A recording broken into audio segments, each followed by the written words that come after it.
খবরদারে তরুণেরা ও আমার তরুণী বোনেরা, পর্দারে যারা বয়ান শুনতেছো, সমস্ত নবীদের সুন্নাত হলো চারটা। এক নম্বর হলো আল হায়া, সব নবীদের সুন্নাত লজ্জাশীলতা। এই জন্য নবীদের সুন্নাত যদি উম্মতের ভিতরে থাকে, উম্মত যদি এটাকে পালন করে, যেই উম্মতের ভিতরে লজ্জা যত বেশি তার ঈমান তত মজবুত। মৃত্যুর পরে ওই মানুষটা নবীদের সাথেই খোদার জান্নাতে যাবে। আর যার ভিতরে লজ্জা নাই, হাইওয়ানের লজ্জা নাই, জানোয়ারের লজ্জা নাই, নারী প্রগতিবাদী যারা, যারা পোশাকের স্বাধীনতার নামে যারা উলঙ্গ চলতে চায়, মুক্তমনা যারা, তসলিমা নাসরিনের অনুসারী যারা, যারা বলে আমার পোশাকেরও স্বাধীনতা লাগবে, আমি বলি এ কপাল পোড়া মুসলমান, এটা তো একটা উদ্ভট দাবি।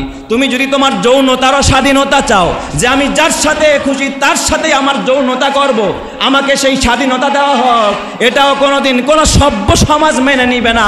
কোরআন তো মানেই না, হাদিস তো মানবে না, সভ্য সমাজ কোনোদিন মানবে না।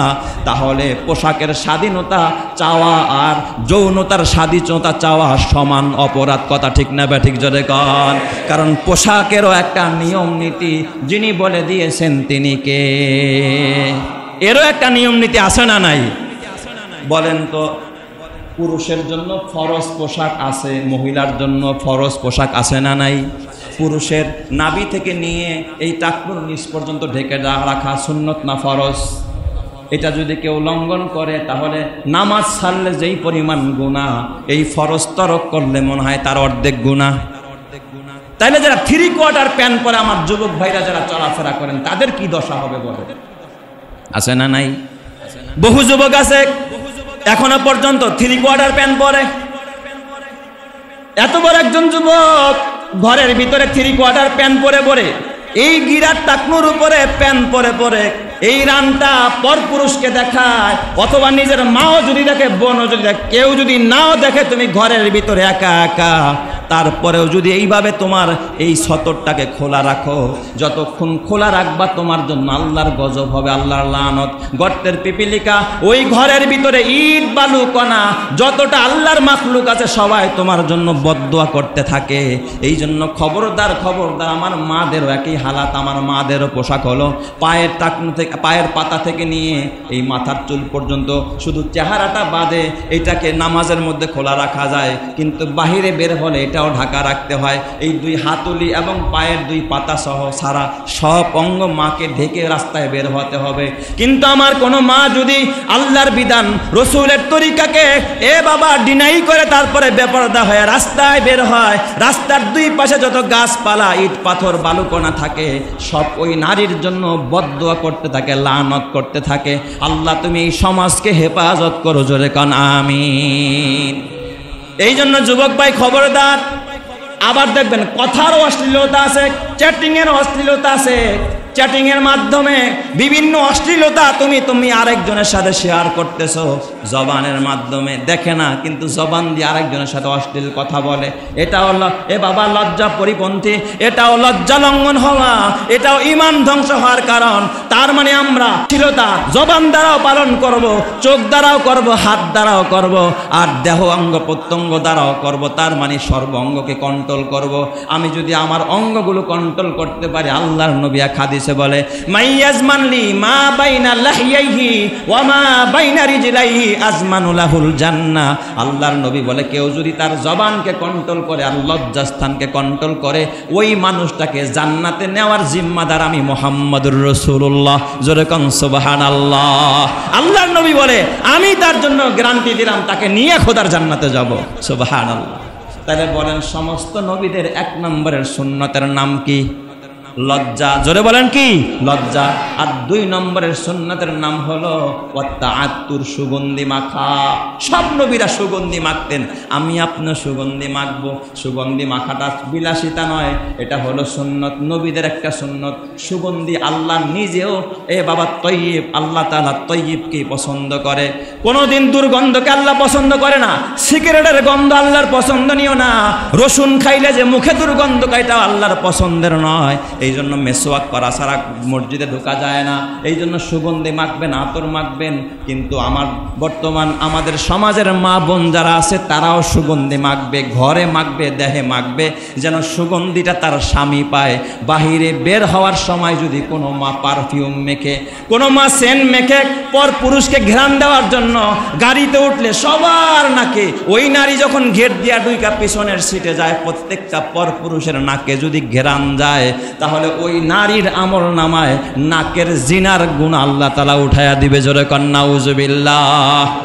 নারীরা এই আতর মাখতে পারবে, পারফিউম বা এই জাতীয় কিছু যদি অ্যালকোহল না থাকে মাখতে পারবে, সেটা হলো ঘরের ভিতরে স্বামীকে সুগন্ধ দেওয়ার জন্য, অথবা শরীরে যেন দুর্গন্ধ না পায় তার সেফটির জন্য লোশন মাখতে পারে, পাউডার দিতে পারে। কিন্তু বাহিরে গেলে আমার থেকে যেন সুঘ্রাণ ছড়ায়, আমার ক্লাস ফ্রেন্ড, বয়ফ্রেন্ড, আমার কলিগ যারা রাস্তাঘাটের সবাই যেন ঘ্রাণ পায়, এই রকমের কোনো পারফিউম মেখে কোনো নারী বের হওয়া সম্পূর্ণ জায়েজ না হারাম? সম্পূর্ণ হারাম। এইভাবে নারীরা বাহিরে কখনো আতর গোলাপ মেখে বের হতে পারবে না। এই জন্য আমার বাবা খবরদার, খবরদার, শুক্রবার দিন আপনি আসছেন, আজকে একটু আতর মাখবেন, যখন সুযোগ পান একটু আতর মাখবেন। কেউ যদি আতর এই জন্য মাখে যে আমি আতরটা মাখলাম, নবীরা মাখছে আমিও মাখলাম, আমার নবী মাখছে, সব নবীর আতর লাগাইছে এই জন্য আমি লাগাইলাম, তাহলে আপনি একটা সুন্নত জিন্দা করার সওয়াব পাবেন, আমল নামায় নেকি হবে। আর যদি মনে করেন বন্ধু বান্ধবের মজলিসে যাব, বন্ধু বান্ধব যেন আমাকে বাহবা দেয়, আমার থেকে ঘ্রাণ হয়, তাহলে সুন্নতের সওয়াব পাবেন না। আপনার সব কিছুর ভিতরে নিয়ত যদি হৃদয় মাওলা আল্লাহর সন্তুষ্টি থাকে, প্রত্যেকটা পদক্ষেপে সওয়াব দিবেন যিনি তিনিকে। 2 নম্বর হলো আতর মাখা। 3 নম্বর আমল হলো ওয়াসিওয়াক, মেসওয়াক করা। নবীদের সুন্নতের ভিতরে আরেকটা গুরুত্বপূর্ণ সুন্নতের নাম হলো আসওয়াক, মেসওয়াক করা। এখন ম্যাক্সিমাম আমি যদি এখানে জিজ্ঞাসা করি, এখানে এমন কে আছেন যে আজকে ফজরে মেসওয়াক করেছেন, সকালে মেসওয়াক করেছেন? মনে হয় হাতে গোনা কয়েকজন ছাড়া ম্যাক্সিমাম মানুষ বলবে মেসওয়াক কি জিনিস বুঝি না, হুজুর আমি তো বেরাস করি। এ আমার বাজান, আল্লাহর নবী যতগুলো সুন্নতের কথা বলেছেন, আল্লাহর নবী কখনো বলে নাই যে আমাকে আল্লাহ তাআলা নির্দেশ করেছে। কিন্তু মেসওয়াকের বেলায় আল্লাহর নবী বলে উমিরতু বিসওয়াকি, আল্লাহর নবী কয় আল্লাহ তাআলা আমাকে ডাইরেক্ট সরাসরি নির্দেশ দিয়েছে আমি মুহাম্মদ যেন মেসওয়াক করি। আল্লাহ তাআলা আমাকে হুকুম করছে মেসওয়াক করার জন্য, টুপি মাথায় দেওয়ার জন্য। টুপি মাথায় দেওয়া সুন্নত, এটা আল্লাহর নবী দিছে তাই আমরা দেই, কিন্তু আল্লাহ বলে নাই নবী ডাইরেক্ট আপনি টুপি মাথায় দেন। কিন্তু মেসওয়াক করার জন্য সরাসরি আমার নবীকে ডাইরেক্ট যিনি নির্দেশ দিয়েছেন তিনি কে? আল্লাহ। আল্লাহর নবী কয় উমিরতু বিসওয়াকি, আমাকে মেসওয়াকের আদেশ দেওয়া হয়েছে। আমি তো মাঝে মাঝে খসি, তো ভয় পাই, না জানি নামাজ যেমন ফরজ, মেসওয়াককে আবার এমনভাবে আল্লাহ ফরজ করে দেয় কিনা। এই জন্য নবী আরেক হাদিসে বলে লাউলা আন আশুক্কা আলা উম্মতি লা আমারতুহুম বিসওয়াকি ইনদা কুল্লি সলাতিন, যদি আমার উম্মতের কষ্ট হবে এই চিন্তা আমার ভিতরে না থাকতো, এই ভয় যদি না থাকতো, তাহলে প্রত্যেক নামাজের আগে আগে আমার প্রত্যেকটা উম্মতকে মেসওয়াক করা আমি ওয়াজিব করে দিতাম, বাধ্যতামূলক করে দিতাম। জোরে কোন সুবহানাল্লাহ। শুধু উম্মতের কষ্ট হবে এই ভয়ে আমি বাধ্যবাধকতা করি নাই। তার মানে বোঝা গেল নবীজিরও ইচ্ছা ছিল এটা ওয়াজিব হয়ে যাক যে 5 ওয়াক্ত নামাজে উম্মত কি করুক, মেসওয়াক করুক। তাহলে বলেন তো 5 ওয়াক্ত নামাজে কেউ যদি 5 বার মেসওয়াক করে, বলেন তো এর মধ্যে লাভ না লস? মেসওয়াকের অনেকগুলো ফায়দা, তার ভিতরে একটা হলো মুখের জন্য সুগন্ধি আসবে, মুখের দুর্গন্ধ দূর হবে। আর আরেকটা ফায়দা হলো স্বয়ং আরশের মালিক আল্লাহ তার প্রতি রাজি হয়ে যাবে, আল্লাহ তার প্রতি খুশি হয়ে যাবে। এই জন্য বাজান মেসওয়াক করার দরকার আছে না নাই? ছোট্ট একটা মেসওয়াক, আল্লাহর নবী বেশিরভাগ টাইম জাইতুনের মেসওয়াক করতেন, জাইতুন গাছের ডাল দিয়ে আল্লাহর নবী মেসওয়াক করতেন নবীর ইন্তেকালের আগে। এ বাবা, মানুষের শেষ টাইমে মানুষ সবচাইতে গুরুত্বপূর্ণ আমলটা করতে চায়। আল্লাহর নবীর ইন্তেকালের আগে মা আয়েশারে কয় নাই যায় নামাজ দাও, 2 রাকাত নামাজ পড়ে আল্লাহর সাথে মোলাকাত করব। আল্লাহর নবী ইন্তেকালের আগে নবীজি যায় নামাজ চায় নাই, নবীজি বলে নাই তসবিহটা দাও, 10 বার সুবহানাল্লাহ বইলা তারপরে কবরে যাই। ওই ইন্তেকালের আগ মুহূর্তে বোঝা যাচ্ছে না নবীজি জবান বন্ধ হয়ে গেছে। মা আয়েশাকে ইশারায় শুধু বুঝাইতে চাইলেন আমার মেসওয়াকটা দাও। ইন্তেকালের আগ মুহূর্তে আল্লাহর নবী মেসওয়াক করলেন জাইতুনের মেসওয়াক দিয়া। এরপরে আল্লাহর নবী মেসওয়াকের পর মেসওয়াক যখন সরাইলেন কিছুক্ষণ পরে আল্লাহর নবীর রূহটা বের হয়ে গেল। তার মানে নবীজির শেষ আমল, জিন্দেগির শেষ আমল, মৃত্যুর আগের শেষ আমল, গুরুত্বপূর্ণ আমল হলো মেসওয়াক করা। কোনো উম্মত যদি ঠিক মতো মেসওয়াক করতে পারে, মেসওয়াককে মহব্বত করে, নবীর সুন্নত মনে করে মেসওয়াক করে, আল্লাহ তাআলার কসম ওই মানুষটাকে মৃত্যুর সময় আল্লাহ কালিমা পড়ায়া হাসতে হাসতে খোদার জান্নাতি করে দিবে। এই জন্য আমার বাজান ঘরেও মেসওয়াক রাখবেন, পকেটেও মেসওয়াক রাখবেন। অফিসে যান, আপনার ভ্যানিটি ব্যাগের ভিতরে, আপনার পার্সের ভিতরে, ছোট সাইড ব্যাগটার ভিতরে অথবা আপনার ফাইলের ভিতরে যেন ছোট্ট একটা মেসওয়াক থাকে। এখন এমন চিকন মেসওয়াকও পাওয়া যায়, আবার মোটাটাও পাওয়া যায়। আপনার যেটা সম্ভব, আরে কোনো রকম শুধুমাত্র 3 বার, ডাইন দিকে একবার, বাম দিকে একবার, আবার ডাইন দিকে একবার, অথবা এর 3 বারও যদি মেসওয়াক করেন, এর দ্বারা সুন্নতটা আদায় হয়ে গেল। আপনি যদি একটা সুন্নত আদায় করতে পারেন, আল্লাহর নবী কয় মান আহিয়া সুন্নতি ইনদা ফাসাদি উম্মতি ফালাহু আজরু মিআতি শাহীদ। আল্লাহর নবী কয় উম্মতের ফাসাদের সময় যখন আমার কোন উম্মত আমার একটা সুন্নতকে জিন্দা করবে, 100 গলা কাটা শহীদের মর্যাদা আল্লাহ পাক তার আমলনামায় দিয়া দিবে। এই জন্য আমরা মেসওয়াক করতে রাজি আছি তো? বলেন, মেসওয়াক করলে লাভ না লস? আপনার দাঁতে এত ব্যারাম কেন, এত সমস্যা কেন?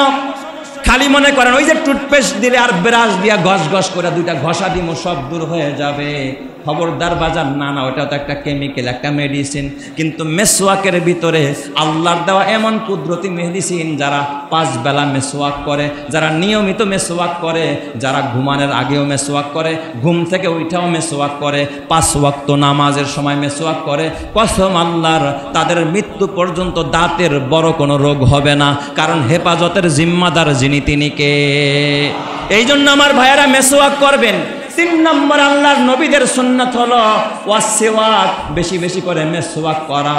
আর 4 নম্বর সব নবীদের সুন্নাত হলো ওয়ান্নিকাহ, কি করা? বিবাহ করা।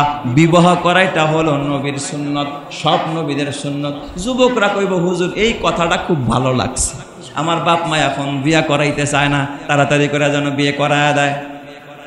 নিকাহ করায় দেওয়া, বিয়ে করা, এটা হলো নবীর সুন্নাত। আল্লাহর নবী বলেছে ইয়া মাশারাস শাবাব মান ইসতাতা মিনকুমুল বাআতা ফালইয়াতাজাওয়াজ ফাইন্নাহু আগাদ্দু লিল বাসার ওয়া আহসানু লিল ফারাজ।